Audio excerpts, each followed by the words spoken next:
As I was telling, this OAEP technique, that is padding technique, can be only used only along with RSA pad. This is an important point you need to remember. Okay, so how is this algorithm formed? Is I can say this algorithm is a form of fistal network which uses a pair of random oracles G and H.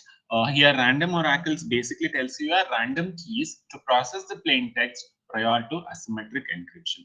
Do remember, this is an asymmetric technique where it uses different kinds of keys. So how is this formed? This is formed based on the fistal encryption technique, or I can say fistal network, which uses different keys for both encryption as well as decryption part.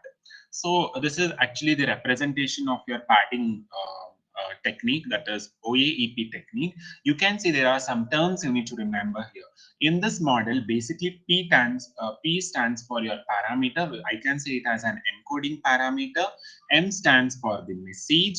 H stands for the hash function. H is specified here. H stands for the hash function. So you can see I have used H of P. H basically tells you a hash function for this parameter, for encoding parameter.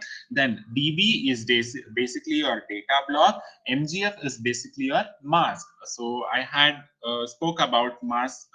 Sorry, I have not spoken about this MGF. Basically, it is a mask function which is basically used to purify the data. Whenever you get the data from padding, it is being passed to the data block. Whenever you get this output with respect to data block, it is being purified with the help of MGF, which is actually a mask generating function, where it basically generates a condition with the help of which you can filter data.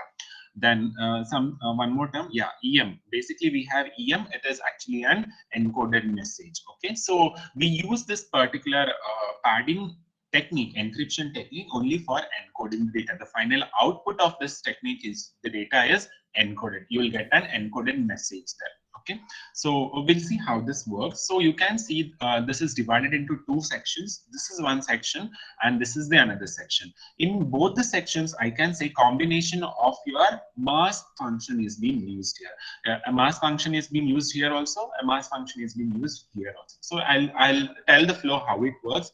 Basically, with the help of a message, this M basically stands for a message which should be encoded.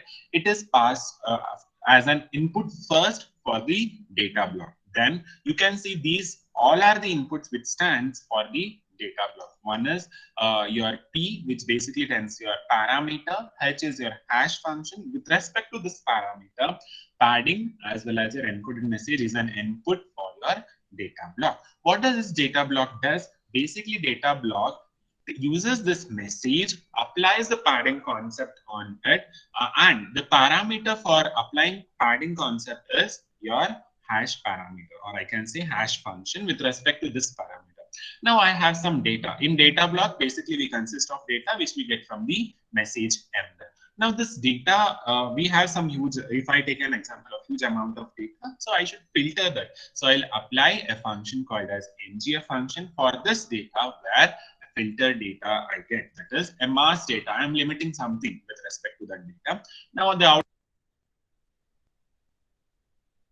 this mask database, I'll be applying some mask function on it so that I'll finally get one encoded message there. Okay, so input will be your normal message, output will be your encoded message. What is the main function we use in this technique is your mask generating function. That is nothing but you're applying some mask on the data for some limitations. So why is the seed basically used? So we basically don't use seed for all the messages you pass.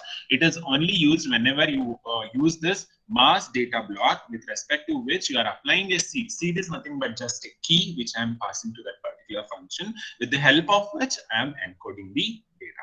So this was simple about your padding encryption technique. So the question might be asked about padding encryption technique. Do remember this should be the block diagram and you should explain what are each terms and how the message is being encoded. So that was about this encryption technique. Then, so this is all the